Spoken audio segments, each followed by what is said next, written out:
evening we have with us ex-son of Hyderabad, Manoj Mitta, who's actually from Hyderabad, but he's spent most of his working career outside Hyderabad, in Delhi, I think. He will speak today about his new book, which has been widely reviewed, widely debated already, although it's been out for just a few months. The title, as you know, is Caste Pride, The Battles for Equality in Hindu India. Manoj this is his third book.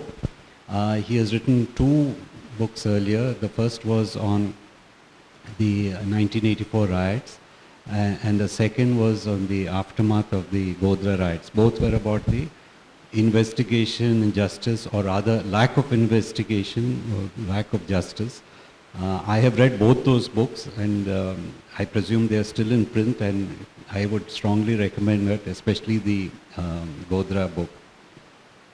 So as I said, Manoj is actually a journalist, a law journalist. If I'm not mistaken, he started his career in Times of India. He's worked in Times of India, Express, and India Today. He has also been involved in many matters relating to the media. He used to organize some very interesting events and discussions in Delhi about 5-6 years ago on very topical issues. This book has been the product of a fellowship from the National Foundation of India. Very closely researched book. I have not read it, but flipping through it, I can see that a lot of research, archival research, has gone into it, looking into judicial and political debates, discussions over almost 2 centuries. Before I dive into the subject, I want to make one small correction in the very generous introduction Ram gave. And I'm surprised how he made that error, because this Ram is a very good friend of another Ram, that is Ram Guha. And the organization that gave me this fellowship, and it was of invaluable help to me, especially because of the mentoring that Ram Guha did, was New India Foundation. So I just want to make that correction. And as far as the subject is concerned, as I said, this is my third book, and my earlier books were on mass violence targeting minorities, and I originally meant to do a book, another book on mass violence, this time the one that is targeting Dalits. It's again a subject that I over the years dealt with as a journalist in various publications, and I was also mindful of the fact that, unlike in the case of communal violence, there is supposed to be a very stringent law. Some would even say it's a draconian law, that is Prevention of Atrocities Act. So I was keen on exploring why there is so much impunity for violence targeting Dalits despite this law. And that is how I started, and that is how I made my proposal to New India Foundation for this fellowship, and that was the basis on which I got the fellowship.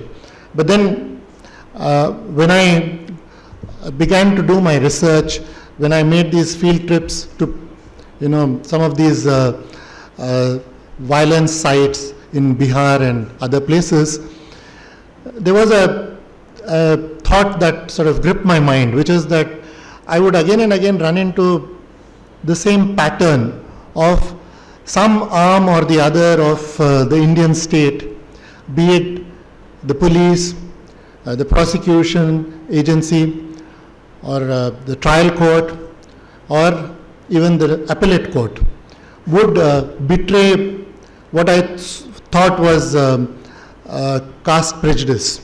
Why I felt so was because of the very flimsy grounds on which the accused, or in many cases the convicts, were acquitted. For instance, there was this place called Batani Tola in 1996, there was violence that resulted in about a dozen or so Dalits being killed. There were also some Muslims who were killed in that. Now, they were all mainly women and children who were all found to have been killed in one room in that village. Now, the reason, the trial court went on to convict certain people for that violence, but when the matter went before the High Court, the reason for which that whole case collapsed, the reason for which all the convicts were acquitted was that if there was indeed, so went the reasoning of the High Court, that if there was indeed this kind of violence, a mob belonging to a dominant caste, in that case it was, it was a militia led by or comprising members of upper caste. It was called Ranveer Sena. It consisted of Bhumihar, members of Bhumihar community. And the reason that the High Court gave for acquitting the convicts was that if there was indeed an attack by this Bhumihar mob, there would have been no scope for any of these accused to survive. There would have been no scope for any of these male members who claim to have run away from that hamlet. It's a tiny hamlet, and witnessed the attack from afar. How could they have got away with it? And this was not, in the dark. It was very much during the daytime. And even so, this was the reasoning that the judge gave.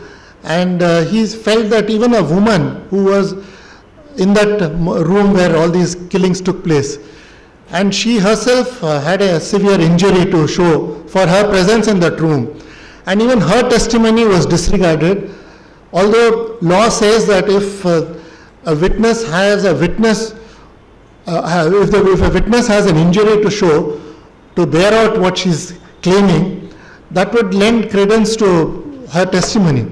Even that was disregarded. Similarly, in the following year, in 1997, there was a place, an attack in a place called Lakshmanpur Bate. That was the biggest ever. 58 people were killed. Biggest ever instance of violence targeting Dalits anywhere in the country. And the then President K.R. Narayanan called it a national shame. And what happened was a similar pattern. The trial court found the matter so grave that it went on to convict as many as 26 people, out of which 16 of them, this is the highest ever number, 16 of them were given death penalty. This is more than even in Godhra. 16 people were given death penalty, and 10 people were given life sentence. So when this matter goes before the Patna High Court, again it resulted in wholesale acquittals. All the convicted persons were acquitted on the ground, which was very similar to the one that was cited in the case of Batanitola. Here, it took place in the night, and the witness who was the complainant had lost many members of his family. So the court said, considering that you lost so many members of your family, how did you survive? That itself makes me wonder how you could have been actually an eyewitness to this violence. The claim that he made of having hidden somewhere, of having shown the locations from which he saw these people, and there were people who he could recognize, none of that washed with the court.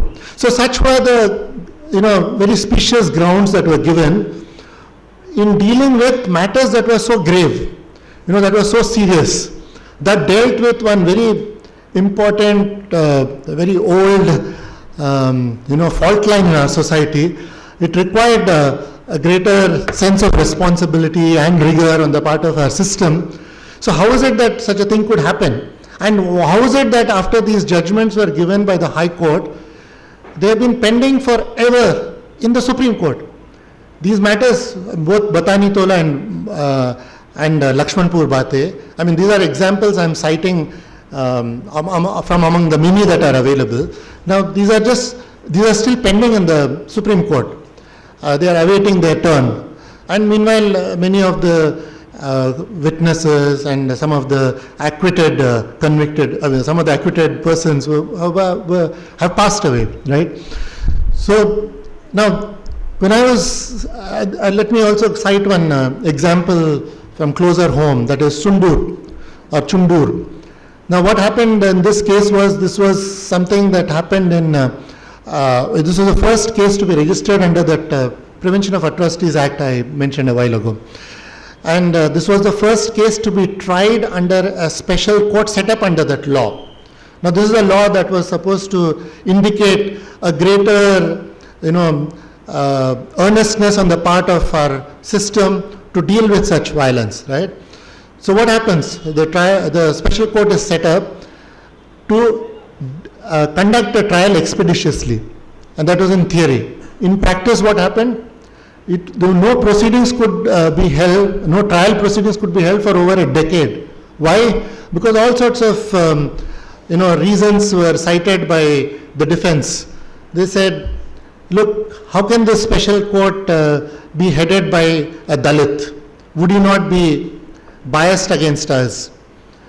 Then the next one was, how can some of these accused who have names that seem to suggest that they are Christians, how can they be considered scheduled castes?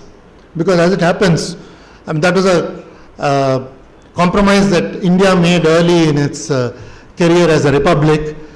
It was only those who belonged to or those who remained in the Hindu community were going to be given the tag of scheduled castes and the benefits or special safeguards that were provided for them. So that being the case, this also had to be addressed. So there were several such grounds which were cited to stall this. And as it happened, in that case, subsequently the High Court, the Andhra Pradesh High Court, it was still the United Andhra Pradesh, it was I think in the year 2013, the High Court acquitted all of them. So now, there were such cases that made me feel that, look, what's the point in my giving a list of all these cases and saying that there is, again, inevitably this kind of outcome. Of course, let me clarify that thankfully not all cases resulted in acquittals, but most cases did, and some of the most glaring ones, which had no business to result in acquittals, did meet that fate. And in some cases where convictions did take place, the courts would go out of their way to say that the violence, however, did not have any caste angle to it. So it had nothing to do with this Prevention of Atrocities Act, so no conviction was made under that special law. Just to make out that, this is a routine happening, don't attribute it to, caste or caste prejudice. So there was this kind of, attitude that suggested a certain reluctance to do justice, that there was impunity in some form or the other. And I felt that though I did, confine myself to such aspects in my earlier books about how the investigation took place and how courts have dealt in a manner that left much to be desired, I felt that this time I needed to go a little further or dig a little deeper, because I felt that there was almost a certain predictability to each of those cases. So I needed to understand where this was coming from. I could see that this was what they call structural bias. So I needed to understand where it was coming from. So that made me go a little further back into history. It made me look at the debates in the Constituent Assembly dealing with that whole issue of abolishing untouchability and the issue of temple entry and so on and so forth. And in those debates, I saw that there were references to some of the issues, some of the debates that took place during the colonial period. That aroused my curiosity to look up those aspects too.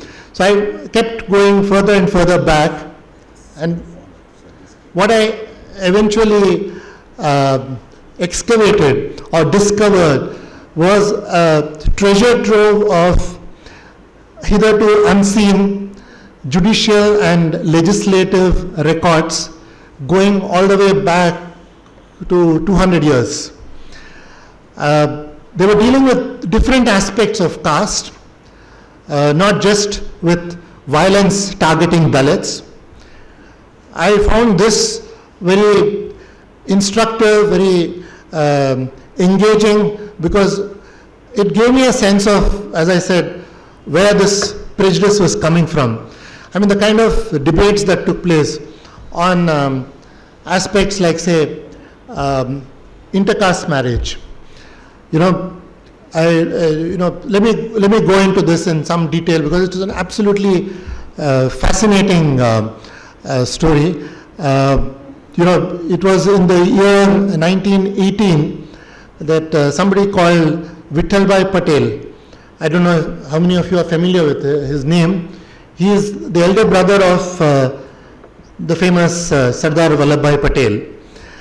And he was the one who introduced this bill suggesting that intercaste marriages needed to be legalized, and the children of such marriages should not be considered illegitimate. Now, why did he do so? Because obviously the law as it stood for a long time was that any kind of intercaste marriage would not be recognized by law. And very strategically, he cited examples from among upper castes to drive home the point that this is not only a matter concerning lower castes. There are two kinds of intercaste marriages in our tradition. This is a terminology that is there in our scriptures. One is called anuloma and the other is called pratiloma. Anuloma is where the upper caste male marries down, and pratiloma, not to be confused with vilom. In yoga you have anulom and vilom, but in the context of marriages it is pratiloma. That's the term that is used. Pratiloma is an upper caste woman marrying down, and no prizes for guessing that between the two, pratiloma, both were considered illegal, both were considered undesirable, but pratiloma was considered far more reprehensible, and it is something that involved far greater penalties traditionally. In fact, Manu Smriti, the famous or infamous Manu Smriti, goes to the extent of saying that the offspring of pratiloma marriage would be chandalas, meaning they would not just be any untouchables. They would be untouchables who would be the lowest of the low, who are fit to deal only with dead bodies, the disposal of dead bodies.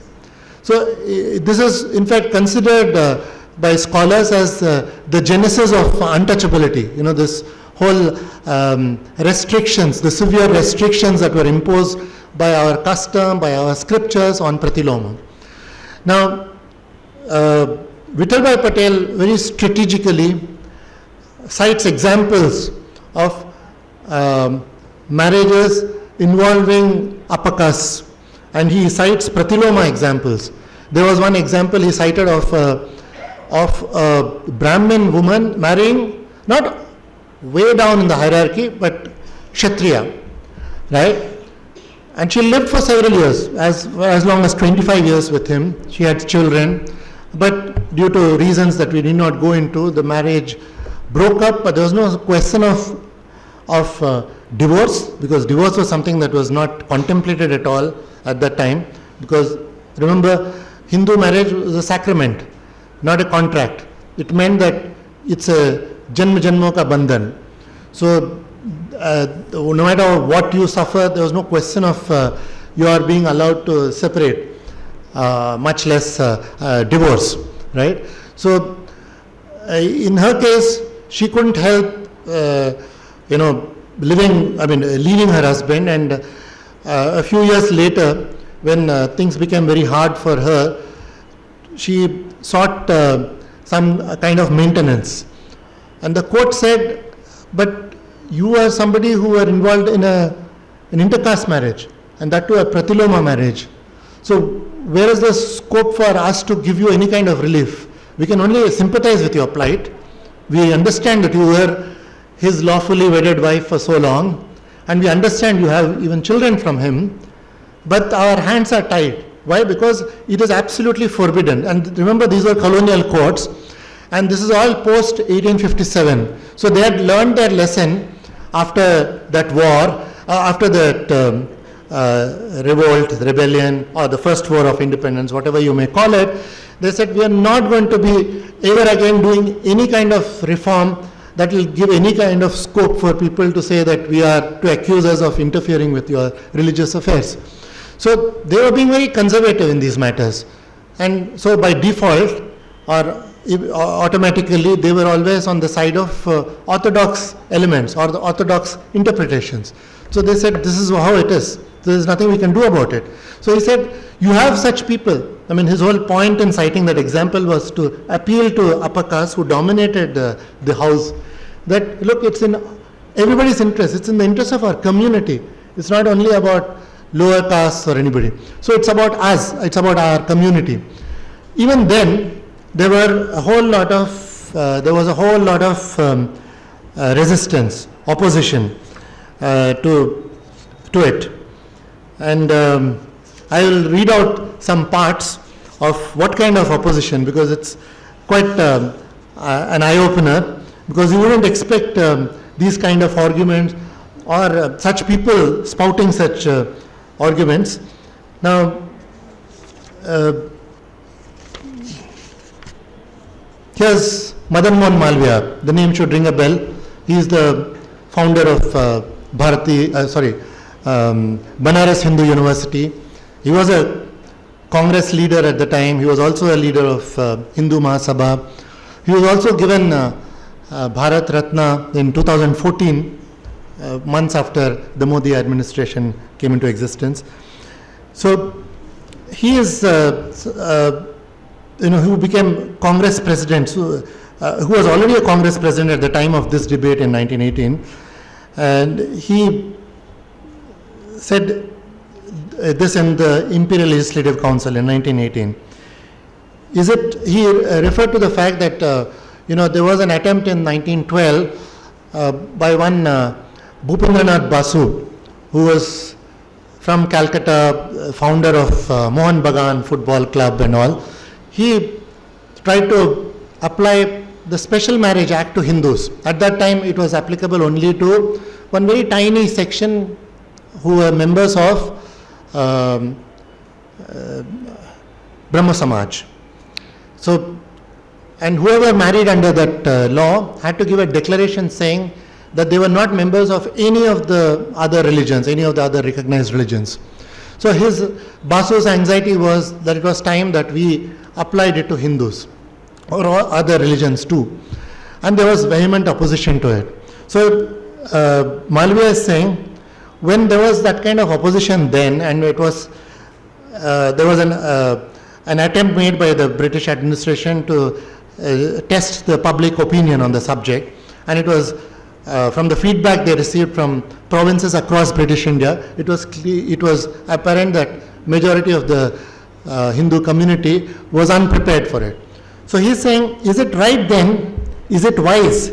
Will it serve any good purpose to agitate the public mind over it again and to ask the local governments to reconsider this matter and express their opinion about it? I mean, to reconsider it because they already gave their opinion just 6 years ago. So why are you raising this? So he said, yeah, I do not wish to go into the merits of the question, because when it was pointed out that there were such serious reasons why you needed to give relief to people who desired to or who were already in an intercaste marriage. So he said, I do not wish to go into the merits of the question except to say that the general sense of the Hindu community will be entirely opposed to the bill. So as for the tribulations of Hindus of mixed marriages that Patel had highlighted, Malviya stopped short of saying, tough luck. And these were his exact words.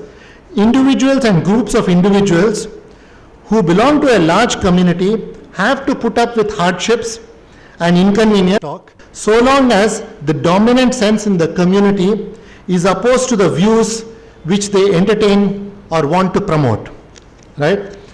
And then this was followed by Surendranath Banerjee, who was also another former Congress president. He referred to the fact that this was a debate that was happening around the time the government and many sections of the Indian population were engaged with this reforms that were on the anvil. They were called Montagu-Chelmsford reforms, which resulted in the Government of India Act of 1919. So he was saying, he was referring to that. He said, we have enough problems over the reform scheme. He's talking about the Montagu-Chelmsford reforms. The atmosphere is almost electric. Why throw an apple of discord into our midst? We want a little peace for the consideration of the grave issues involved in the reform scheme. And now here is another contentious, controversial bill introduced which will appeal to the deepest of our sentiments, the sentiments of religion. So he was also, in other words, expressing opposition to it. Now the next person to take the floor was from among the three non-official councillors who unreservedly supported the introduction of this bill. And that was a very unlikely name, and that is Jinnah, M.A. Jinnah, who was at the time a member of both Congress and Muslim League, because at that time it was allowed, there wasn't a clear separation at that stage. And he said, that Jinnah asserted that it was absolutely obligated on the part of the government to grant, in quotes, liberty of conscience to individuals, quotes close, so that Hindus could contract marriages, in quotes, unfettered by the shackles of caste. Right? Now, this being the backdrop, there was this law member at the time, George Lowndes, who, took objection to one of the members, Rangaswamy Iyengar, saying that anuloma marriages were allowed, yet they were condemned. Remember, I said anuloma and pratiloma both were disapproved, but between the two, pratiloma was frowned upon more. So Rangaswamy was trying to say that even anuloma we are not going to allow, because even that was condemned by our scriptures. Now, Lowndes was somebody who was already a judge in Bombay High Court, and who had studied and written about Hindu law at the time. So he joined issue with Iyengar and said that they were not only legal, but they were recognized as such by every writer on the subject. He said that Lowndes agreed that anuloma marriages had been allowed by the Shudras in India during the whole of the best period of Hindu history.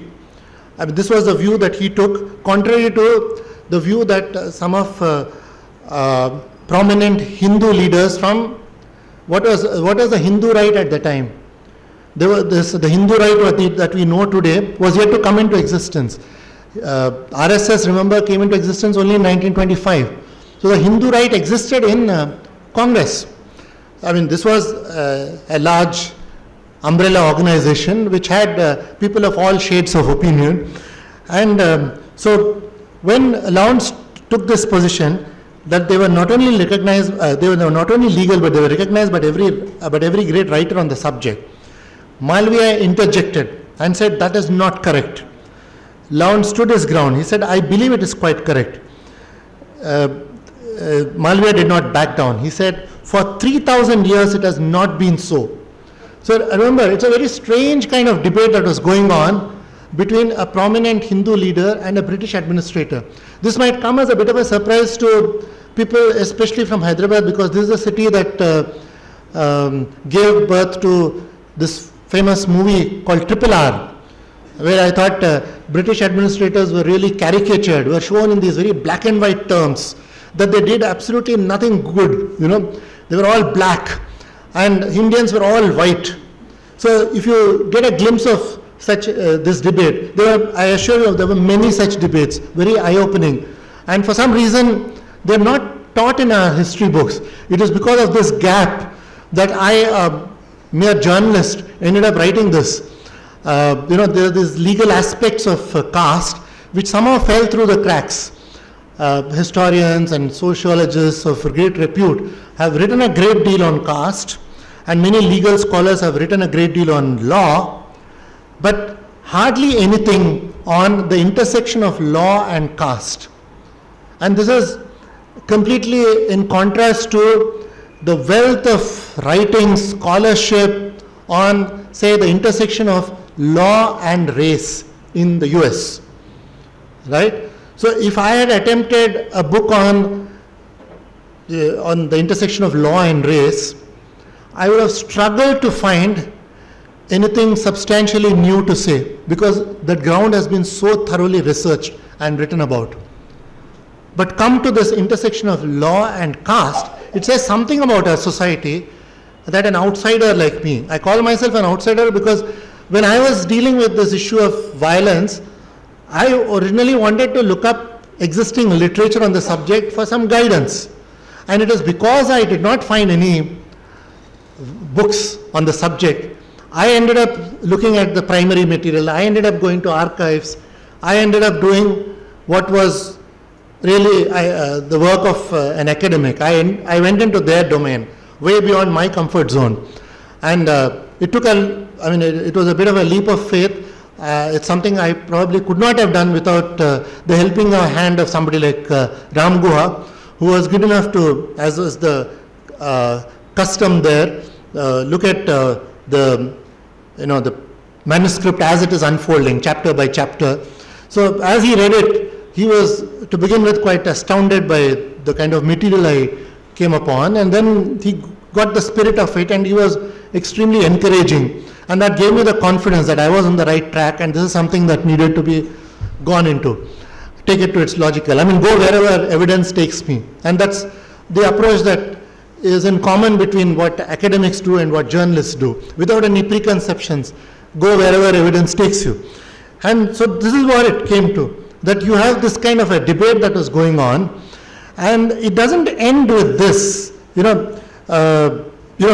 on to say, Lowndes then, with all the authority at his command, he goes on to say, my honorable friend is very brave. He's addressing Malviya and Iyengar. He said, my honorable friend is very brave, and my honorable friend, Mr. Iyengar, was braver still, though I fancy with a very slight knowledge of the subject. But please don't miss the irony of it. A British administrator is telling these big, prominent leaders of the Hindu community, how familiar are you with these Hindu works, Hindu scriptures, the Hindu law, the writings on the subject? Because he is on the point that Anuloma, he is trying to help a reformer in, that is Vithalbhai Patel. Although he was constrained by the policy that was laid down by Queen Victoria in 1858, that we are henceforth not going to interfere with your religious matters, he couldn't help, however indirectly, supporting what this man, that is the mover of the bill, Vithalbhai Patel, was attempting. So he said, look, it was braver still, though I fancy, with a very slight knowledge of the subject. So what did he go on to say? He admitted that Manu also had passages disapproving of, look at the nuanced manner in which he engages with that subject to put our, Hindu leaders in a sense in their place. He says, he admitted that Manu also had passages disapproving of Anuloma marriages. I can point out to my honorable friend Mr. Iyengar and to the honorable Pandit being Madan Mohan Malviya, passages in Manu which directly recognize the legalities of such marriages.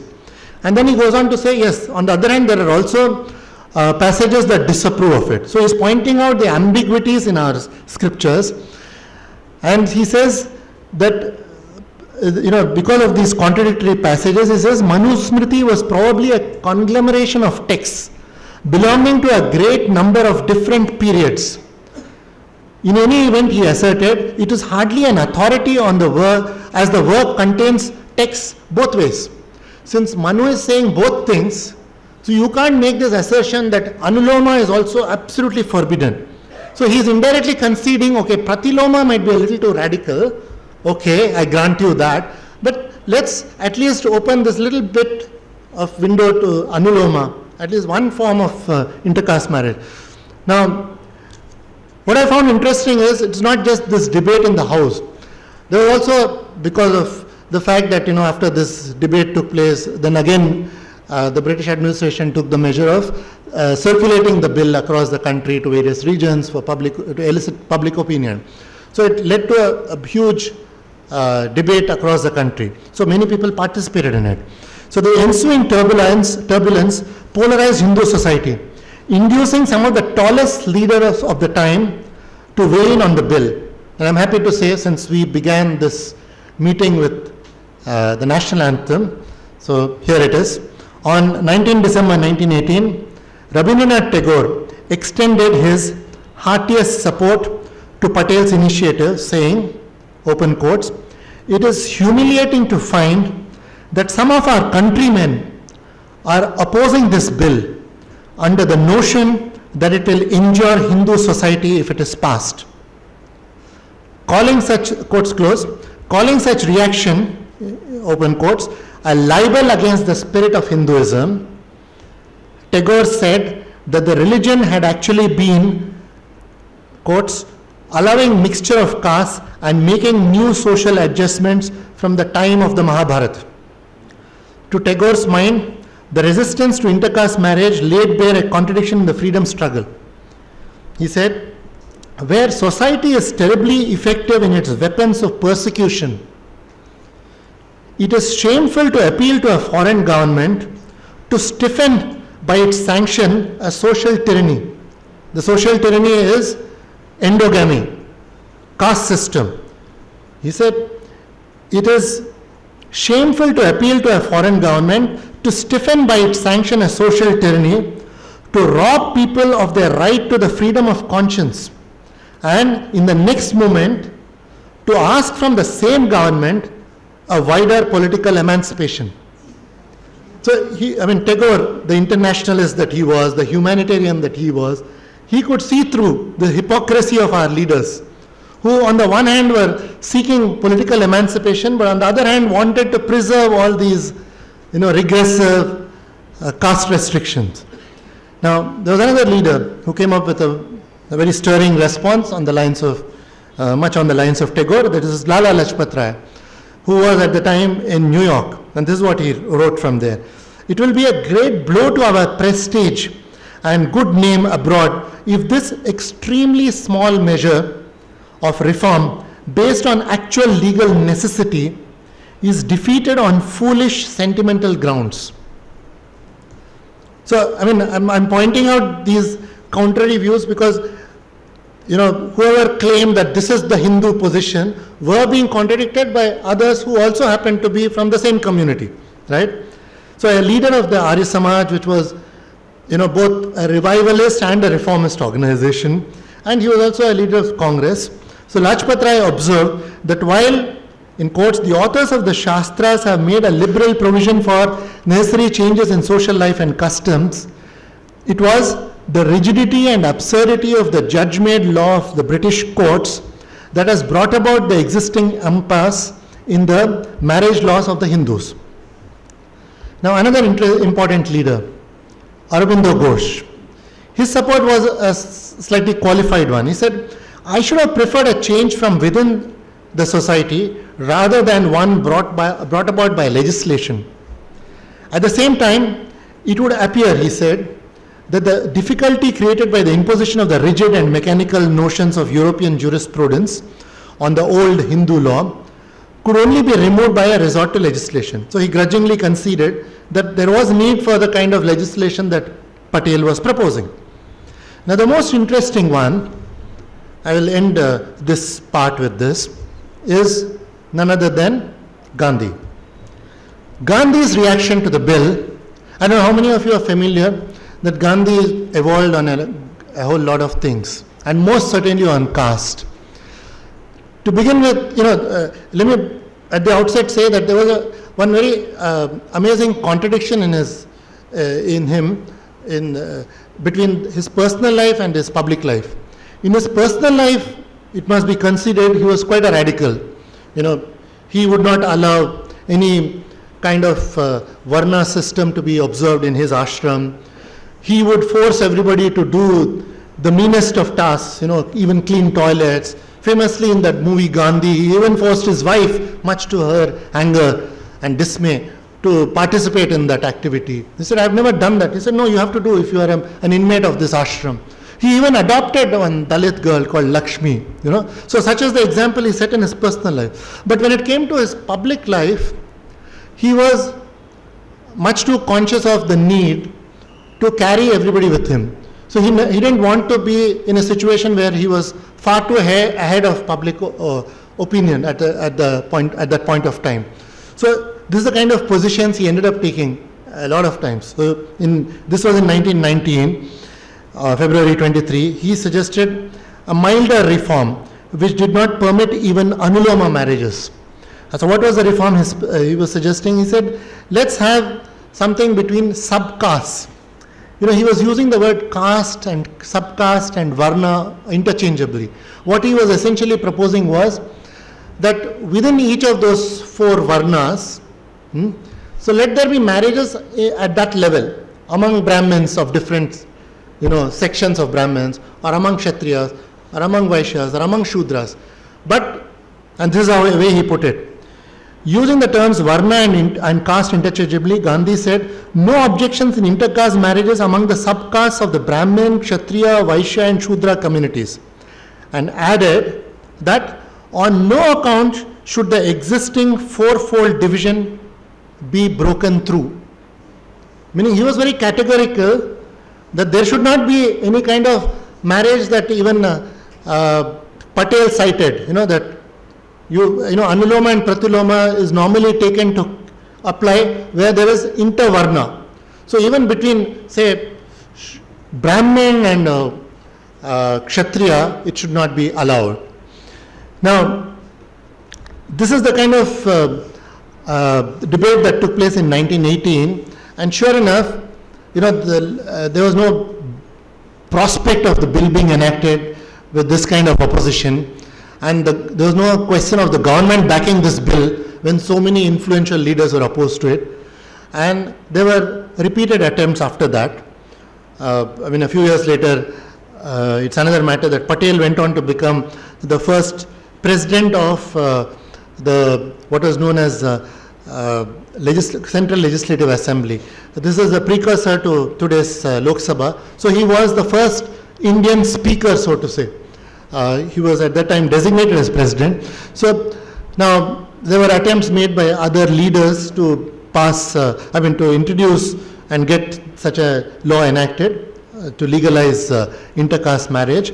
Now I go to the last such attempt, and this was in the year 48. It was introduced by, I'm happy to mention, by a Brahmin, somebody from Punjab, Thakur Das Bhargava.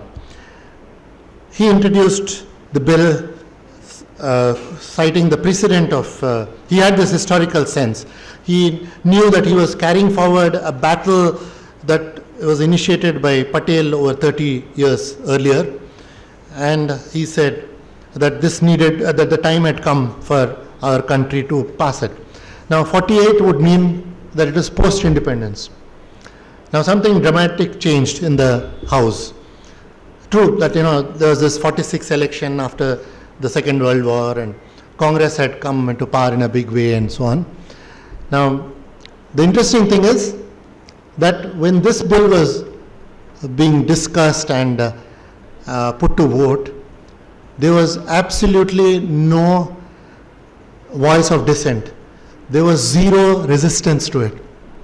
So all those very high sounding opposition citing religious grounds, they all had evaporated into thin air. There's nothing, nobody opposed it. Now this is where I would have appreciated, I'm looking at it as merely an observer of what is there for everybody to see. Now I am not an academic to go into what could have happened. I can only speculate. The one reason that occurs to me is that post-independence, like in Triple R or so many others such, or like in Shashi Tharoor's book on how, Brits were all about only exploiting us economically. They came here to rule a rich country and they left us a very poor country. All that is true in its place. But there was more to the colonial period than that. Things were not so simple, were not so unidimensional. There were a whole lot of people who welcomed colonial rule because there was a certain emancipatory side to it. There were certain opportunities they got because of colonial rule, which were inconceivable earlier, or which were still being opposed and resisted by conservative sections. So they were very appreciative of it, and they included people like Ambedkar, right? So here was this man who he came up with this bill in 48, and when he confronted that house with this challenge, so there were two reasons I can think of, not one. One is that excuse was no more available to them that, no progress can take place or we are able to make because of this wretched colonial rule. I mean, there's nobody who can, in their right mind, can, defend colonial rule, but such as it was something that was available to a lot of nationalist leaders as a scapegoat.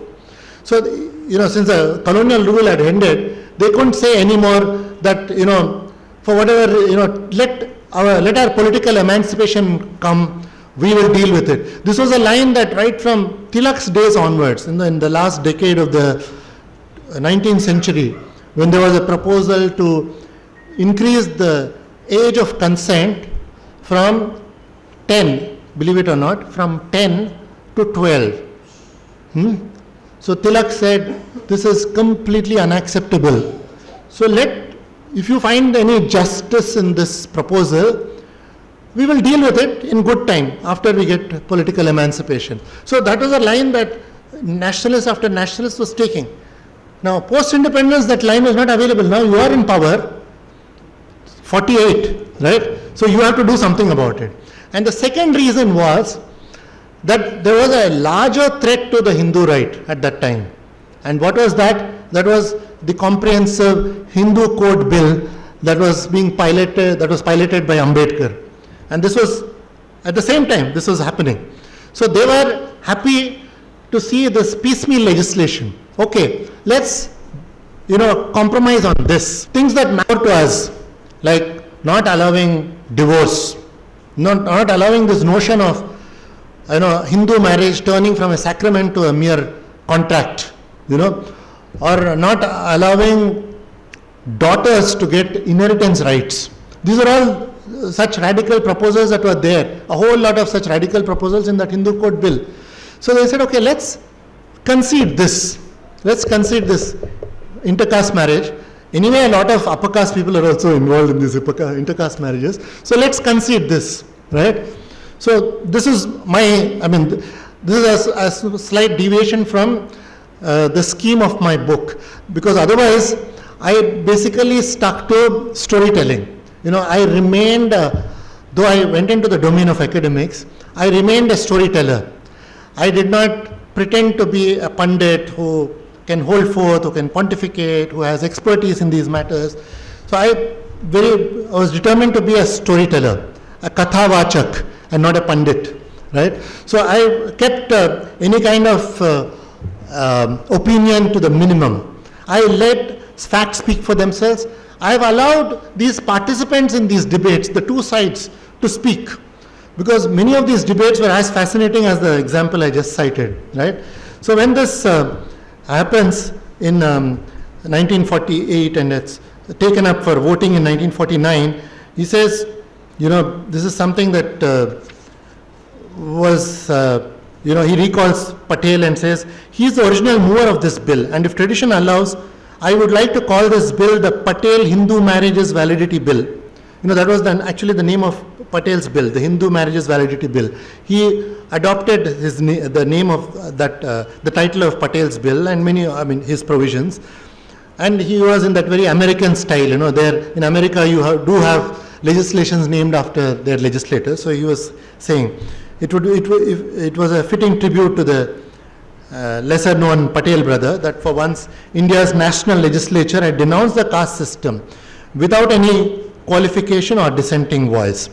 So now, as what I was trying to say was that there was no change of heart, on this intercaste marriage issue. It was expediency that made them finally give in to it. So you see that in the way our system responded to various instances of atrocities or even mass violence targeting Dalits. I am not drawing a direct causal link between, say, the 30-year struggle for enacting intercaste marriage and what it means to impunity for caste violence. But surely there is a correlation. Surely it is reasonable to suggest that there was no change of heart, that there was no kindness, flowing towards untouchables or Dalits. So, and there was more evidence of that in what was happening on various other aspects. For instance, I may give you the kind of struggle that was involved in. I mean, I just now cited how intercaste marriage, something as elementary as that, which involved the interests of all castes, it took so much of a struggle. And it was only after independence, when it became untenable for them to oppose it, that it was finally allowed, right? Now, when it came to issues concerning untouchability, the resistance was even greater. Now, take the example of restrictions on access to public spaces, public amenities, purely in the secular realm. It could be a water body, it could be a road.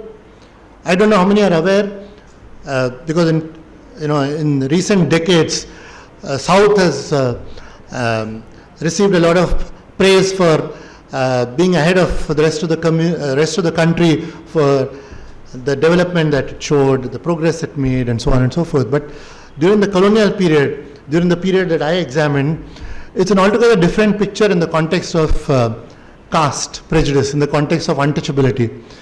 The level of untouchability in the South was far greater than in the rest of the country.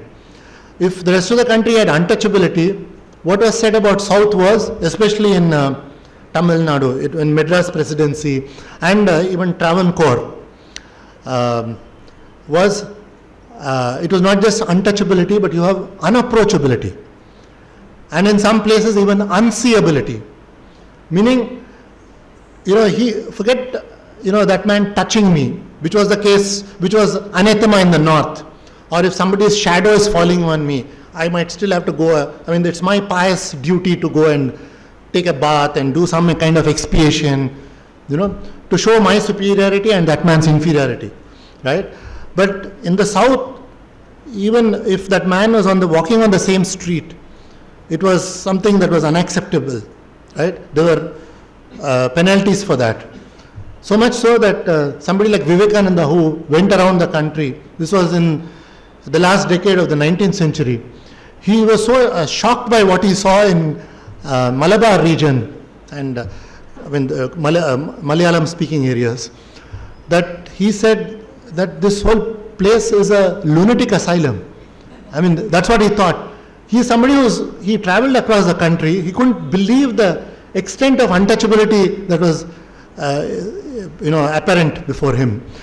He himself was, by the way, a victim of untouchability in the sense that he couldn't enter a temple in Kerala because his caste, they couldn't make out whether he belonged to the appropriate caste or not.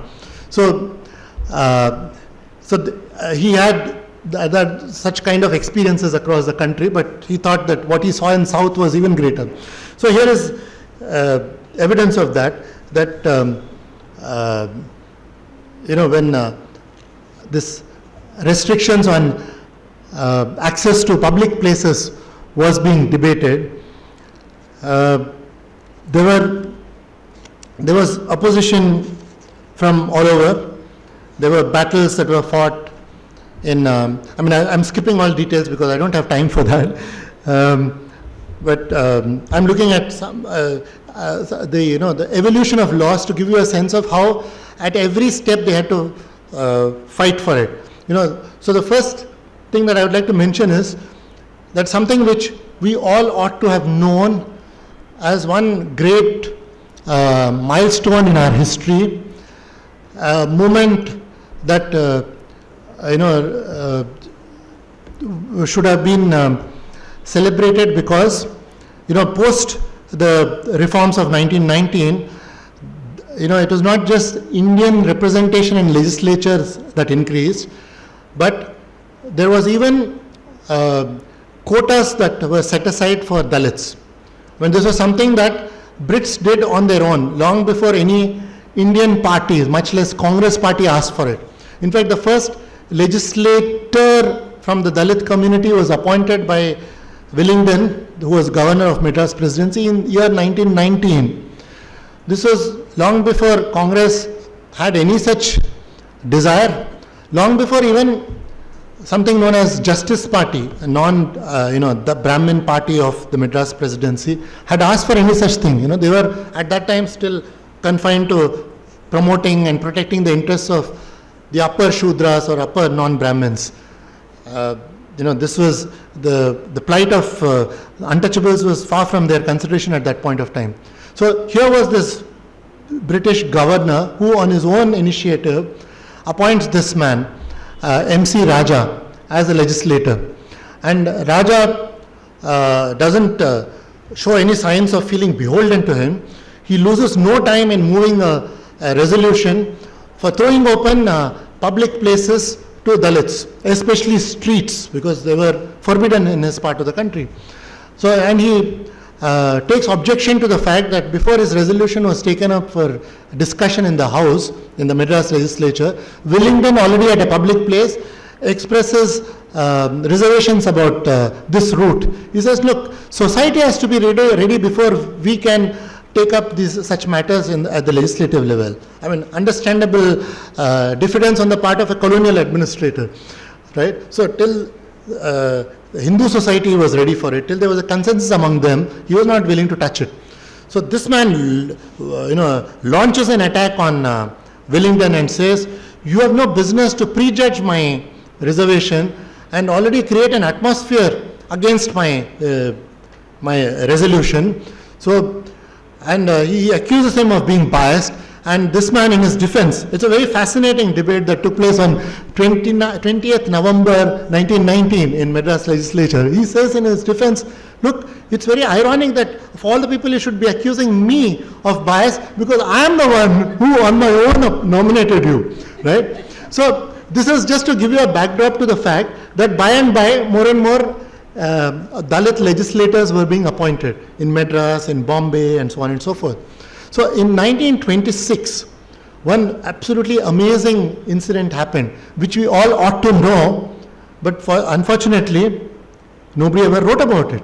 Yes, including even the academics I'm talking about. This was one of the big discoveries in my book, which is that in 1926, the first ever law against untouchability. Admittedly, it's only a baby step, but it is still the first ever law against untouchability was passed by Madras legislator. And what is even more remarkable about that enactment is that it was at the instance of a Dalit legislator, namely R. Veerayan, whose name, I'm sure, except for a 93-year-old aunt of mine who's sitting here, who took the trouble of reading this book before this meeting took place, I'm sure nobody unless there is somebody else in the gathering who's read the book, would never have known about it, because nobody ever wrote about this absolutely astounding feat of a Dalit legislator being instrumental in the enactment of the first ever legislation against untouchability. And he had to resort to some civic laws. He smuggled these untouchability provisions into some civic laws to ensure that, people who were being forbidden. And he had to make some compromise. The government said, or the other legislators said, if you insist on water bodies, because water body was something that was very sensitive. So he had to make some compromise, then that happened later. So in some tentative, in some small measure, he got that law passed and he even prescribed a penalty for it. right? So that was an amazing feat. Now, come 1937, this happened in 1926. So he already set a precedent. 1937, in the same Madras presidency, Congress came to power under that 1935 Act, right? And there is now, this is a further leap in the constitutional reforms. Under 1919 law, it was a diarchy, half Brits and half Indians who were governing the provinces. Under the 1935 Act, it was entirely, the government was entirely in the hands of Indians. So you had the designation at the time was Premier. The Premier of Madras Presidency was Rajaji. And under his rule, this first ever Congress legislation against untouchability is passed. Now what do you think this legislation does?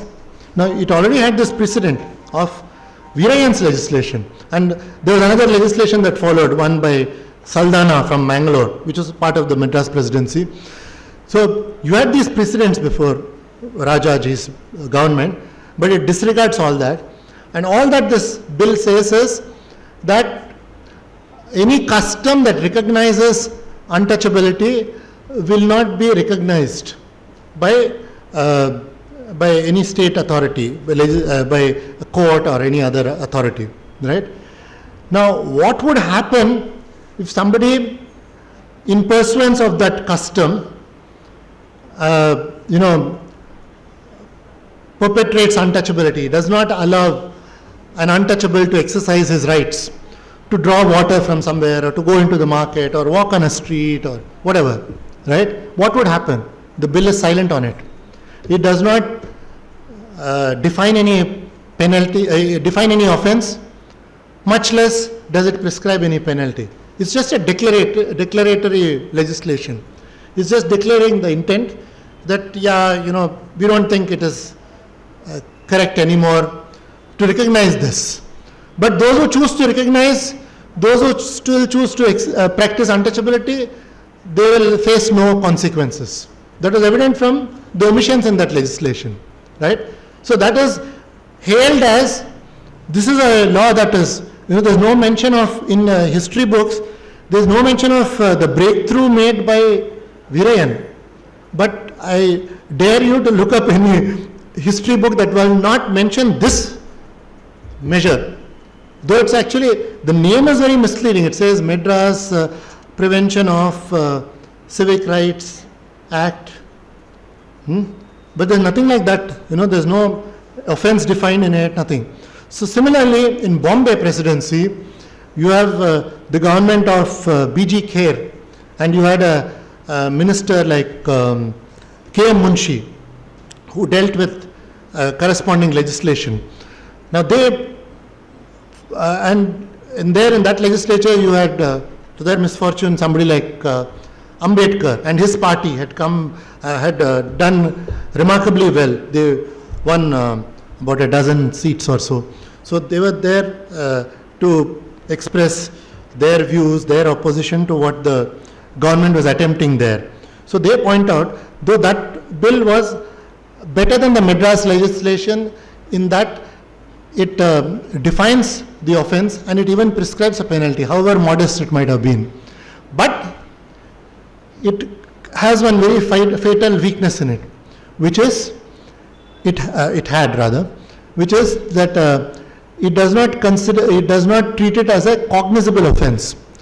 What it meant was that if some untouchability related offense took place, no victim can go to a police station and lodge an FIR.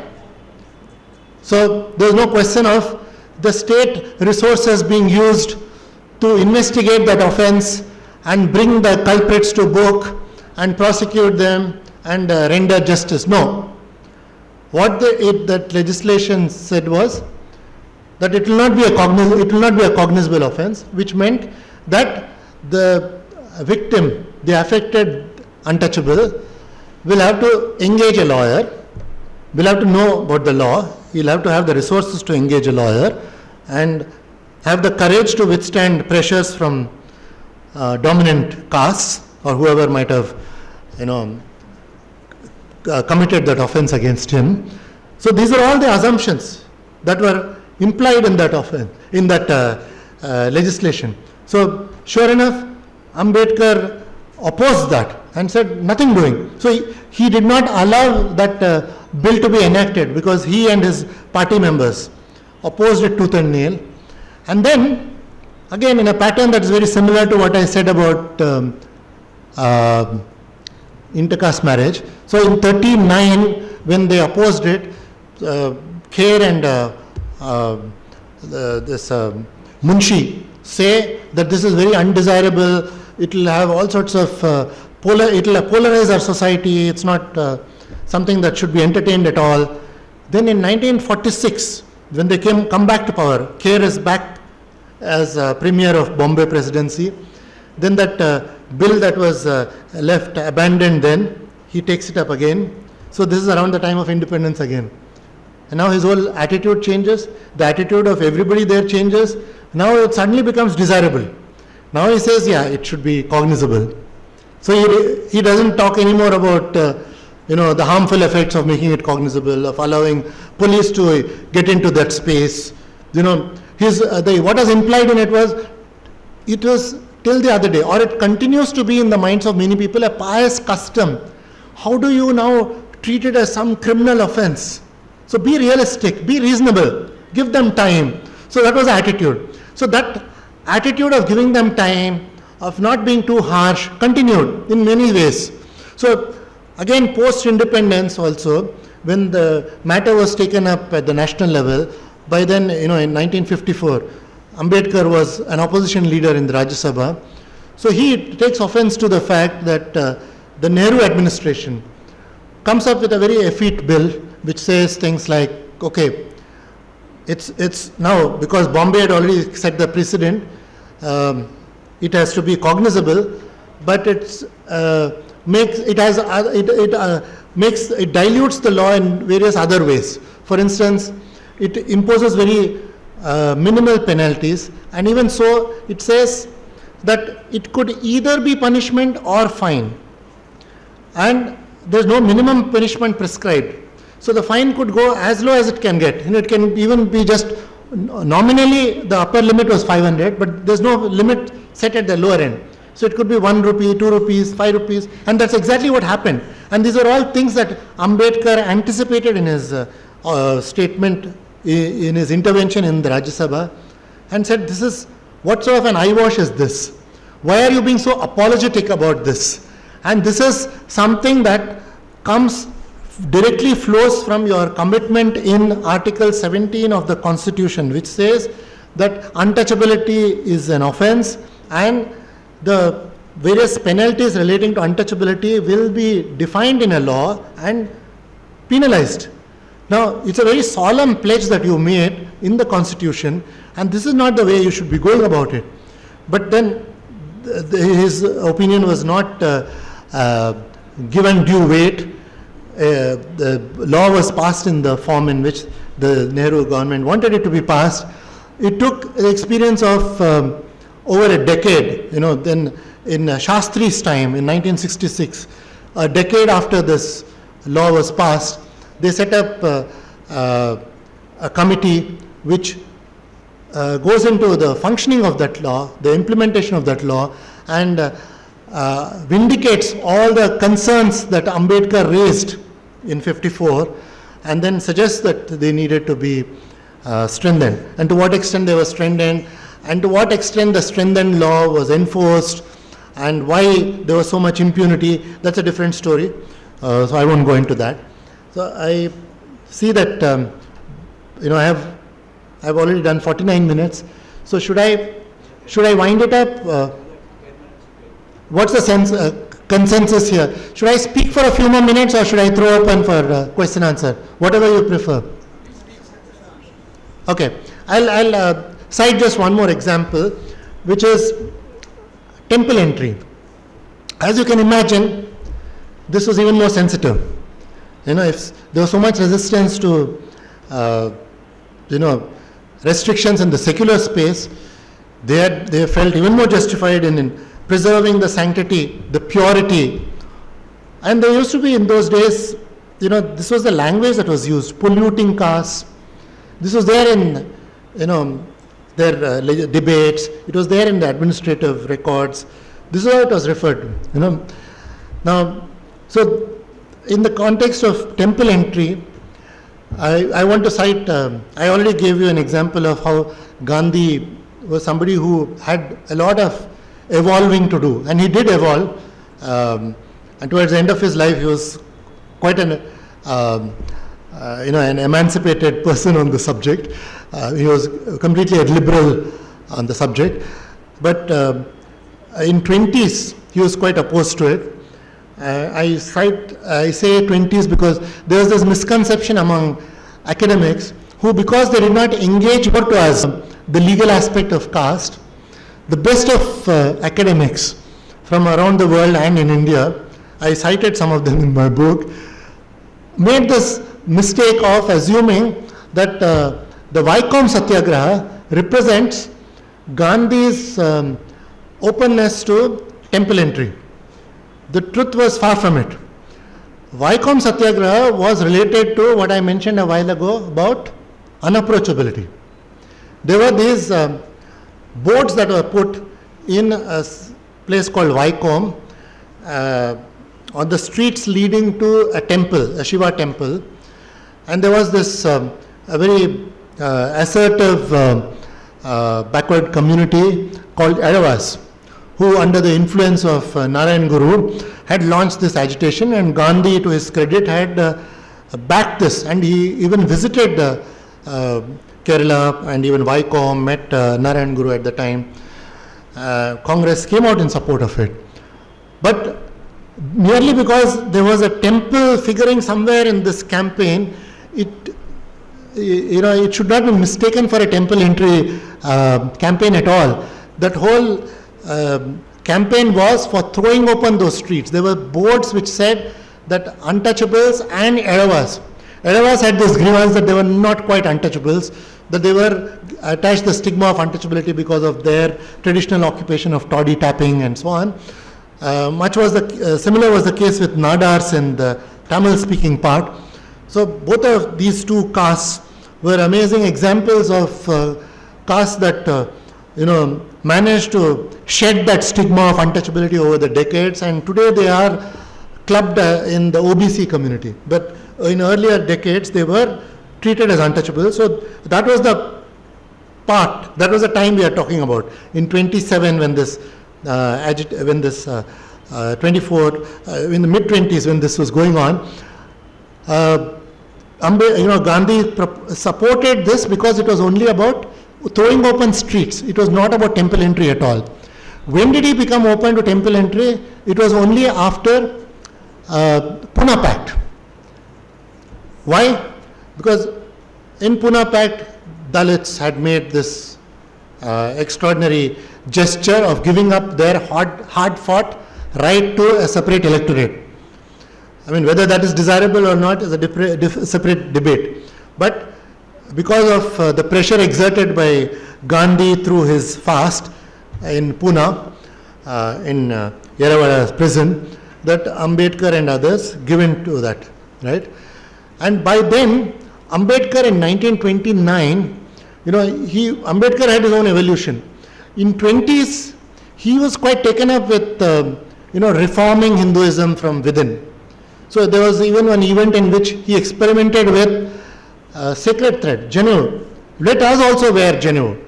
And then he, in 1929, he was negotiating with some temples in Bombay.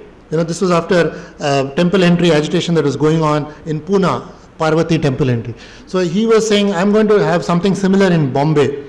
And in that context, he comes to know about Privy Council judgment of 1908 coming in the way of any progressive temple trustee wanting to throw open the temple to a Dalit. What was coming in the way was that Privy Council judgment said that as a trustee, your job is to preserve the sanctity of that trust.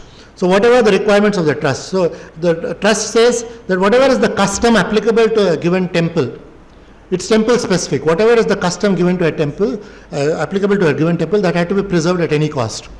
So your job is not to reform that custom or change that custom. You have to preserve that.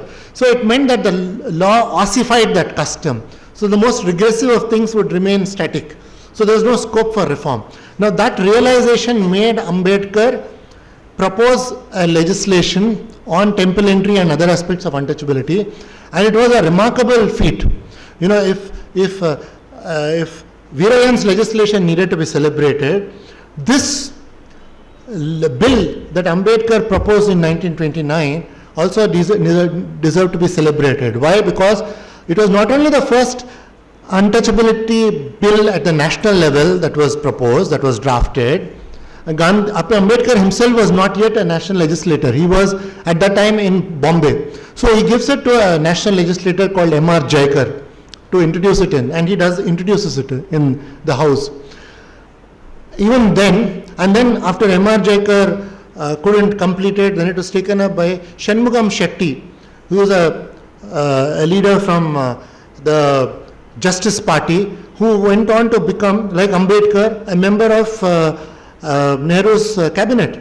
He was the first finance minister of India, just as Ambedkar was the first law minister, both in Nehru's cabinet on August 15, 1947, right? So now this bill, fails to be enacted, but all the same, this was something that was moved in the central legislature, and it was drafted by Ambedkar, and even so, surprise, surprise, one of the most scrutinized figures that Ambedkar was, and I would add that he was one of the most valorized figures too, in none of the books, none of the many books that have been written on him, this aspect, this achievement of his has been mentioned at all. I mean, it's a huge achievement on his part, but it was not mentioned at all. It's a huge achievement also because it's a rights-based legislation, meaning that it straightaway says that Dalits, like any other Hindu, had the same rights in regard to all aspects, including temple entry.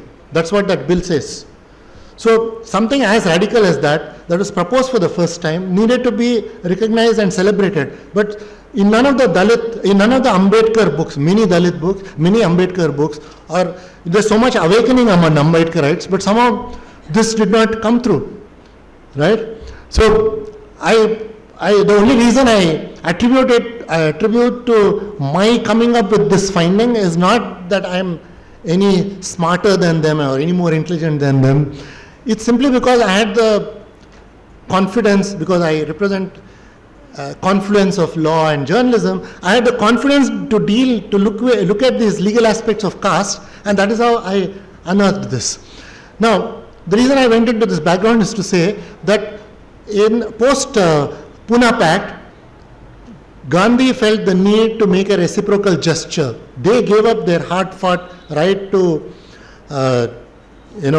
separate electorate. Now it was the turn of caste Hindus to make some reciprocal gesture to ease up things on untouchability aspects. So he sends a whole lot of Hindu leaders to go the very next day from Pune to Bombay to pass resolutions in Bombay, right?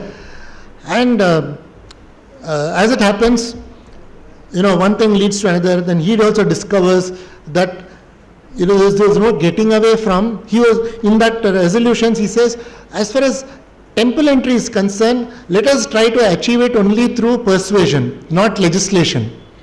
But then he too discovers, because he was also recognizing the fact that we can perhaps force untouchability to out of secular spaces, but religious space we are probably not yet ready, or that's a feeling that Gandhi too had. So he said, when it comes to untouchability, this resolution says, the resolution is drafted by Gandhi himself, and he's on record saying that I am the one who drafted this resolution at a meeting that was passed in Bombay under the chairmanship of Madan Mohan Malviya, right? And it says that when it comes to temple entry, it will not be through the legislative option. But then he also, like Ambedkar, discovers that there was no option but to use legislative route to overcome, to supersede the Privy Council judgment that was coming in the way, right? So once he realizes that, he had no option but to push for legislation. But even then, he was not ready for something as radical as what Ambedkar suggested, which was a rights-based approach. What did Gandhi say? This was in 1933 now, right? So here we have historians who attributed Vaikom Satyagraha, which took place in 1920s, to Gandhi, saying that it shows his openness to temple entry. Here in 1933 he says, okay, let us have temple entry, but only in such temples where the local devotees have expressed a willingness to throw open that particular temple to Dalits through a referendum. He called it a local option legislation. So wherever somebody wanted that temple to be thrown open, so you conduct a referendum in that area, and he actually does that. In Guruvayur temple, he has a demonstration of that. In Guruvayur temple, there was such a referendum that was carried out. And he says, this is the success of my scheme. So only where, we created that ground through Satyagraha, we have changed people's hearts. So there we will do. So, temple by temple, there are thousands and thousands of temples across the country, so we will do that. So this was the very gradual, incremental way in which you push this reform without in the least offending Hindu sentiments. So this was the way it was happening. So all this was going to, whether it was intercaste marriage thing or throwing open public spaces and public amenities or temple entry, there was this very reluctant approach, very hesitant approach. And this carried on, there was more and more such evidence of resistance to temple entry post-independence too. There was this example of Swaminarayan temple, which is very famous. You have big Swaminarayan temples in Ahmedabad, in Delhi, and so on and so forth. So they went to the extent of saying, to prevent Harijans, as they were called, from entering temples, they said, look, we are a separate sect. We are not even Hindus. So Supreme Court had to pass a judgment saying, no. Hinduism is a very all-encompassing, all-inclusive religion. It's a way of life. So you are also a Hindu, and you have no option but to, like any other Hindu sect, have to throw open your temple to Dalits.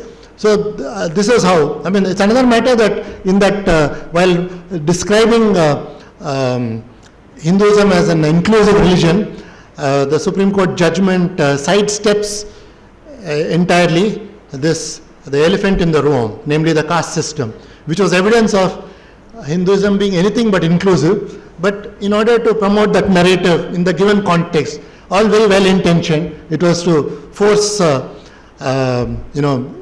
very influential Swaminarayan sect to fall in line, that they took this position, that it's an inclusive religion, so you are also part of Hinduism, and therefore, so as I said, there was this kind of background information relating to different aspects of caste prejudice, which I felt that was somewhat indicative of where this impunity was coming from. So I felt that now this book is more complete for me in conveying a sense of this whole problem. So my book has 18 chapters.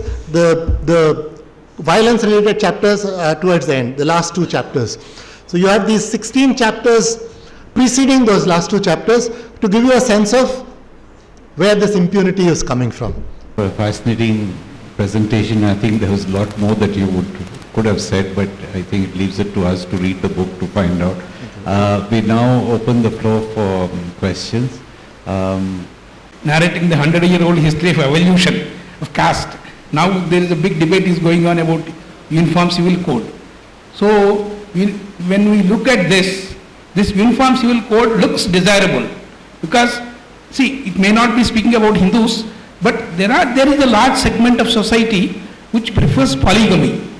See, even one marriage, people are unable to maintain family very well, and polygamy is not at all desirable. So you mean to say that we have to wait for evolution, or legislation should be passed. Of my book. Talked about the evolution of the Marriage Act and then entry into temples. What about water bodies? What Even about- water bodies.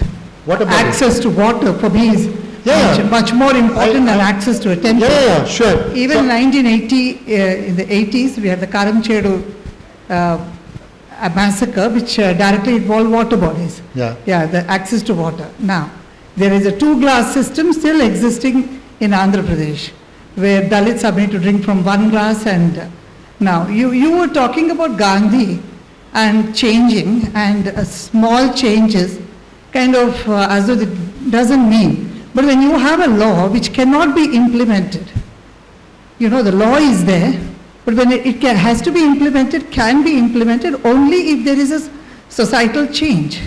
And for that societal change, don't you think small changes should happen, as Gandhi suggested?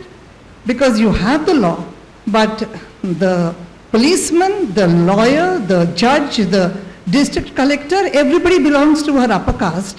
Where will the law come for the lower caste? That's what happened in Karamchedu. That's what happened in Chundu. So my question is, is Gandhi's evolution you were talking about as something negative? I think it's a very positive thing. Second thing is, what about the law to water? Even today in India, access to water, I have friends who are, I'm not a Dalit, I have friends who face untouchability, and they still say the only thing that doesn't have a caste is a bore well, because it was made by the government, it's on the road, but wells still have caste names. You cannot drink from any well. So what is your take on that? Mentioned at the outset, I'm myself not taking any position on any of those aspects. I don't have a view on it. I try to tell stories of how these various battles for equality were fought in Hindu India. So when you say that Gandhi's view was not bad, I have no issue with that, because I am merely, what I have attempted in this book is to say that there were debates among Hindus, among conservative sections and liberal sections. And even among conservatives there were different shades, among liberals there were different shades. So Gandhi had a certain view on how to deal with untouchability. As I said, in the context of temple entry, he took this very incremental approach. Whereas Ambedkar, he to begin with took a very radical rights-based approach, but after 1930 experience of his in Nasik Satyagraha, he began to lose interest, and by 35 he came up with that Yola declaration where he said effectively that I was born a Hindu but I will not die a Hindu, and then came that annihilation of caste, and then you know how it all unfolded for him. So he ceased to engage with the religious aspects, because he said whether you allow untouchables to enter your temples or not is your problem at the end of the day. I am more concerned with temporal interests of Harijans. I want them to have, of Dalits, of untouchables. I want them to have their rights in the political sphere, in the education. I want them to have access to all those public amenities, including what you mentioned, which is water bodies. And that is the reason why Ambedkar took up Mahad Satyagraha, which was about a water body, right? That is something that even today is celebrated as, and rightly so, as the Social Empowerment Day. The day that is meant to commemorate Mahad Satyagraha, which was about water body. And that was one aspect which I did not just talk about intercaste marriage and temple entry. Between the two, I did talk extensively about the battles that are fought to throw open public spaces in the secular sphere, to give access to a whole lot of public amenities, including water bodies. And as it happened, in 1992, there's this judgment that the Supreme Court, the only judgment that they passed on the Untouchability Offences Act of 1955, which later was renamed the Protection of Civil Rights Act in 1976, right? So it was about that law. And it was a judgment delivered by Kuldeep Singh and Justice Ramaswamy, who you may know is a Dalit from Andhra Pradesh, right? So that case was about what? It was about, it's a case that related to an incident that took place in late 70s. By then, water body did not anymore mean just a tank or a lake or a pond. It did not even mean a well. By then, tube well technology had come in. So there was an upgradation of technology, but there was no upgradation of mindset. So people transferred that same mindset, which was resisting, which was preventing untouchables from accessing water bodies like old water bodies like wells. They were stopping somebody. This was in a village in Karnataka. They were when a bore well was inaugurated in a village. Immediately that very day, the dominant caste had captured that, and they were not allowing Dalits to come anywhere close to it, and that led to some violence, and that led to the registration of this case, right? So this is what they were talking about. So water body was a recurring issue, and water body was one of the things which, when Veerayan for the first time attempted, that baby step I was talking about, that was one of the very first thing that they deleted. Oh, water body, that's most sensitive. You understand? So it is very much a concern that you will see animating in many parts of my book. It is not ignored at all. India caste system has become the mother of all evils. Already Ambedkar has written a book on annihilation of caste. So with the help of caste system, India cannot become a developed nation in my view. So how to remove the caste system in India? What steps government should take? What we people should do? That is my question.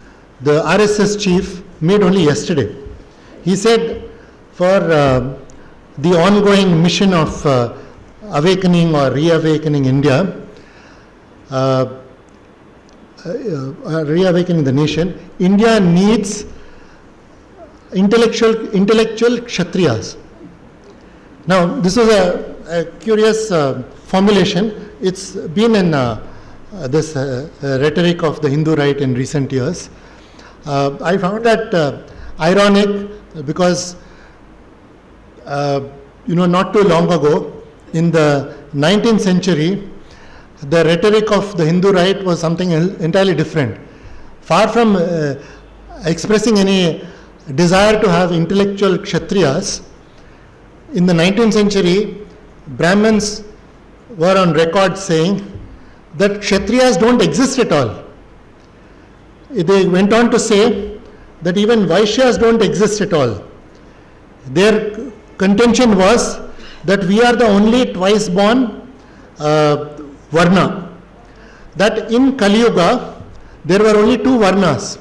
Our scriptures talk about four Varnas, Chatur Varna, but that applied only to the earlier Yugas. In Kali Yuga, there were only two Yugas, that is Brahmins and Shudras, meaning the distance between Brahmins, the pure, and the rest were all impure now. There were no other pure castes, right? So this was the position they took, and this was not for the first time. This was a carry forward from the position that they took right from the medieval periods, most famously in the context of Shivaji's coronation. When Shivaji in his time was the greatest warrior, was an extraordinary administrator, very far-sighted.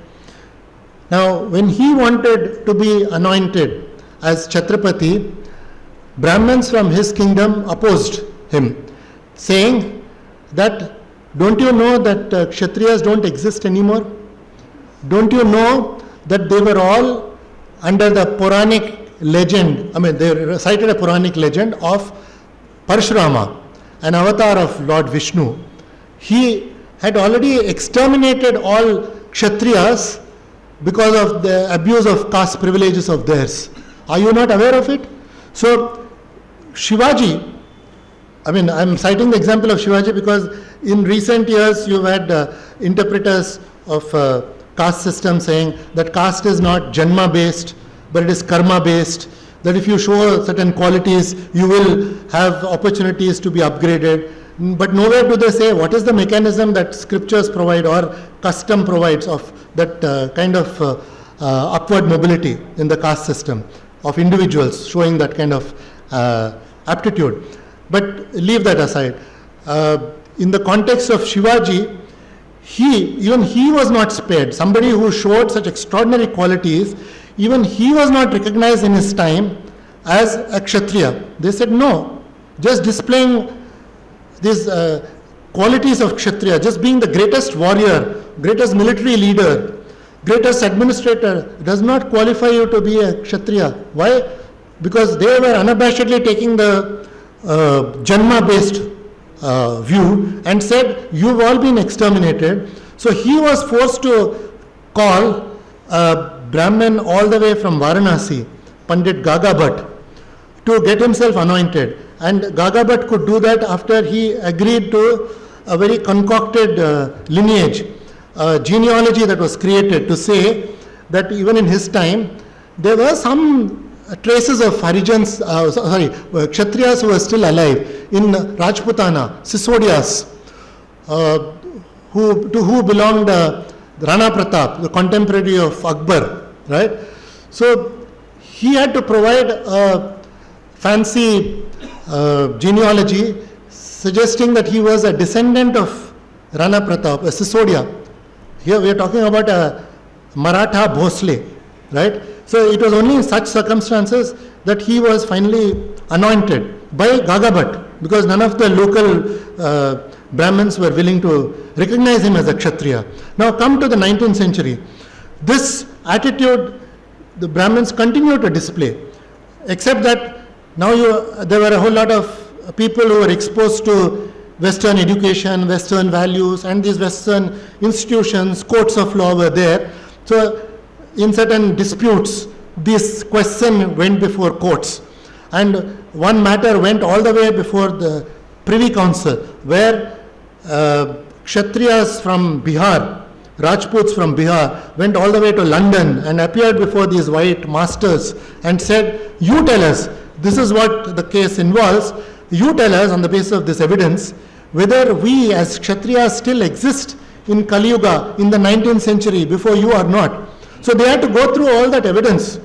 And in that 1855 or so that judgment came, they had to say that no, Kshatriyas still do exist. And then the courts had to similarly give judgments on, all this happened in the 19th century, had to give judgments on the status of Vaishyas. Incidentally, the first such case came from Telugu-speaking part of Madras, from Machilipatnam, where Vaishyas or Komtis as they were called were aggrieved by the fact that Brahmins were refusing to chant. It was not just a matter of status. It had other implications. If you are not any of the twice-born castes, it meant that you would not be given access to Vedic mantras. So in any functions or rituals that take place in your families, the Brahmin would come all right, but he would only chant Puranic mantras, not Vedic mantras, right? So these Komtis were aggrieved about that. In the first instance, when the matter went before the Privy Council in 1840s, when they finally gave the judgment, they were not very conclusive about the status, whether they could be recognized as Vaishyas or not. But it was left to somebody like, I'm glad to take his name because he was himself a social reformer and a Congress leader, that is Govind Ranade. So he was a judge as well of the Bombay High Court, and it fell to him to give a ruling in one case relating to Vaishyas, saying that Vaishyas like Kshatriyas do exist. At least in the case of Kshatriyas, he goes on to mock these Brahmins and says, he himself was a Brahmin, he says, at least in the case of Kshatriyas, you had some Puranic legend of this Parashurama to cite. In the case of Vaishyas, you don't even have that. All that you are saying is that over a period they got degraded to Shudra Dam. Why? Because they did not practice certain rituals, they did not do that Upanayinam, they did not wear this, Jenu, so some such reasons they were cited. So you have these very fancy battles that were going on. So all this anachronistic, archaic battles that are going on, I'm recalling to say that there was a time, not too long ago, when these very forces were of the view that there were only two varnas, only Brahmins and Shudras. Today they are forced to accept that okay, other varnas also exist, other two varnas also exist, and let us have a fusion of the two, of Sattvic and Rajas. I don't know what they were trying, but they should have they should be recognized that this is where they come from, and there is much more distance to cross, and there should be no validation or recognition of any of those casteist attitudes. So I am entirely with you on that. It's a long drawn out battle. I mean, these are not things that are going to happen, change overnight. So it's something that we all need to, this book is an attempt to spread that consciousness. This is not to, I am no expert to tell you what you should do. I am only here to tell you the kind of battles that are fought. These stories needed to be told, very instructive they are, very relevant they are. They help you understand much of today's fault lines when you learn about these battles that took place over not 100 years, 200 years, the last 200 years that this book deals with. The discourse was about Manusmriti. Why could they not cite like Ramayana or Mahabharata? I think in those books they do have intercaste marriages. I think Satyavati and probably Ravana. So that's my question. Supposed to fall back upon Manusmriti. It could be because by then Brits also had translated Manusmriti, and the orthodox elements of the time were happy to embrace that, own it up, and they were citing that that scripture. It's actually a lower scripture. It's not, in Hindu scriptures there's Shruti. Vedas are Shruti. So they were reserved only for the twice born varnas, and only Brahmins could deal with Vedas. Whereas these are all part of the lower order of scriptures, that is Smriti, right? But even so, when it came to societal matters, when it came to law, when it came to issues of marriage, adoption, and what have you, this is what was cited in those debates. Now, was there a better source? Well, you may take that position. I have no view on the matter. But this is what was the substance of the debates that took place at the time. By which Brahmins were meant to live. The Manusmriti spelt out. Yeah. No, I was trying to answer her. No, it was the law book of the time. Yeah, it was the law book of the time. So when there was a legal dispute, it was but natural for them to turn to Whereas books. the Ramayana and the Mahabharata those were the ways in which stories were told to ordinary Hindus, and ways were found when normative behavior, there was a departure from normative behavior, and what happened. And talking about normative behavior, let me tell you that Mahabharata and Ramayana and even Bhagavad Gita were referred to in these debates, and depending on their standpoint, like some would say, what does that Shambhuka episode say to us? When Rama is said to have killed a certain Shudra because he performs penance, performs spiritual austerities, which as a Shudra he had no business to do, and he was immediately executed without any due process. So what do you say about that? Those kind of those kind of references are made. In the case of Mahabharata, yes, the usual suspects, say Ekalavya, Karna, they were all cited. In the context of Bhagavad Gita, they cite this expression, Papa Yoni. What does that mean? It's very fascinating. Sorry?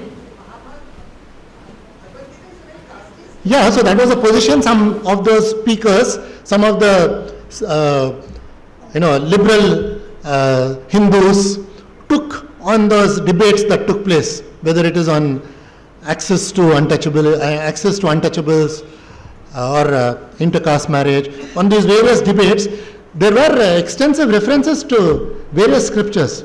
I mean, not just Manusmriti, but Manusmriti is a constantly recurring subject because, as I said, it was a law book. 200 years of history and brought into account all those, debates.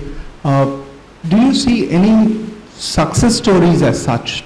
Some reforms that have also happened, where the annihilation of caste was also part and parcel of the social reformist society. Did you find, except the individuals, were there any institutions also instill that in the society to annihilate the castes?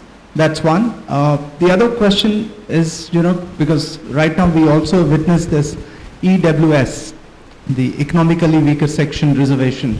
So caste-based reservation is a big subject. How does it manifest into our lives today? Sure. Yeah. My immediate answer is, I forgot to mention that I unearthed so much material that, although this is a thick book of about 600 pages, I couldn't cover a lot of topics.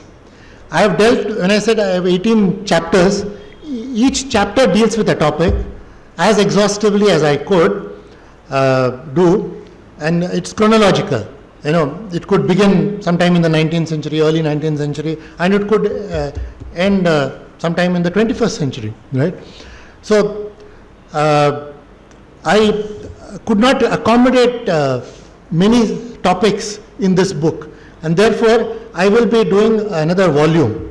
There will be a second volume on the same subject, dealing with topics that could not be accommodated here.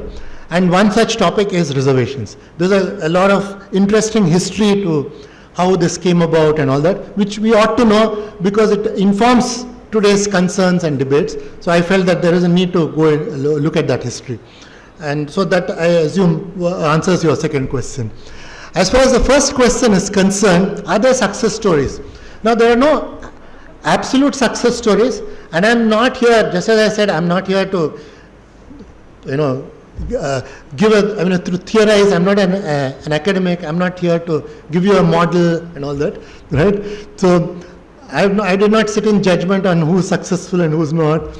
But what I do see is that because of all that debates, because of all the awakening, because of leaders like Ambedkar who put pressure on these conservative bodies relentlessly over the years, and because of all the rights that were finally granted to all sections, including, and some special rights like untouchability, abolition, you have something like that.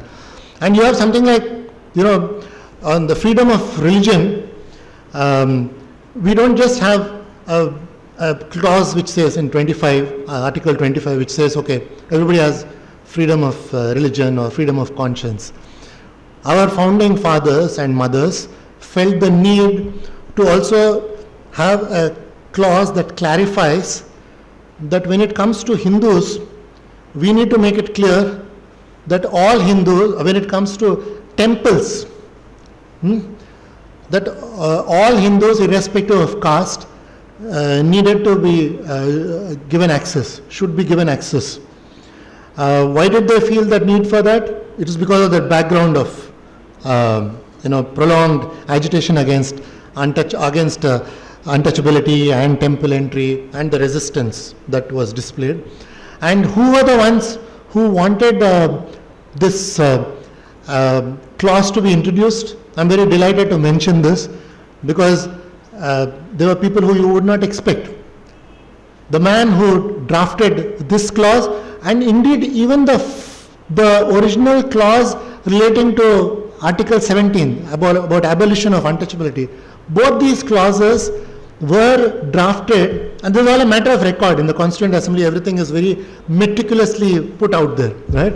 So they were drafted by somebody who is perceived as a Hindu right-wing leader because of his role in the reconstruction of Somnath temple, and because he founded this conservative organization called Bharatiya Vidya Bhavan, and in fact he was the first one, the punchline or the baseline of the slogan of Bharatiya Vidya Bhavan was that India should again be Vishwaguru. This was the object with which K.M. Munshi launched this, right? Now that same Munshi was the one who drafted the original clause of Article 17, which was improved upon. And he was the one when freedom of conscience was discussed. So I would cite this as an example of success, because not too long ago in the context of temple entry, if you recall, I said in 1939, he was of the view, no, you can't allow, untouchability context, you can't allow this to be a cognizable offense and all that, right? So when it came to this freedom of religion, he was the one who said, look, given this background, we need to clarify that in the name of freedom of religion, we can't allow these conservative Hindus to say, look, my religion does not allow these polluting castes to enter the temple and pollute the temple, pollute my sacred space. So it has to be qualified. It has to be said that freedom of religion does not mean that you can come in the way of social reforms, especially relating to temple entry. This had to be clarified. And who felt the need? An insider, a member of the Brahmin caste, because he knew what kind of prejudices were ingrained in that community. So he alerted the Constituent Assembly to the need to make this kind of a reform. And then there was a further fine-tuning done to that before it was enacted, and that was by somebody from the Telugu-speaking part. And she was then known as Durgabai. She later became Durgabai Deshmukh. So it was the handiwork, it was the creation of two Brahmins, Munshi and Durgabai Deshmukh. That because of them, we have a clause, that I think is a success of all these battles for equality, that led to a situation where even members of the upper caste who could do certain things which members of the lower caste would perhaps were hesitant to go that far. So they felt the need to introduce this. And because of that kind of awareness that was created, there was also a pushback from dominant sections, from upper caste. And that led to this kind of mass violence. The first instance of mass violence targeting Dalits took place in 1968. This is very similar to the pattern that happened in US. After the abolition of slavery in early 1860s, there was a period of reconstruction. There was a period when both sections were adjusting to the new reality, the new norm, and then it took a while for that pushback to come.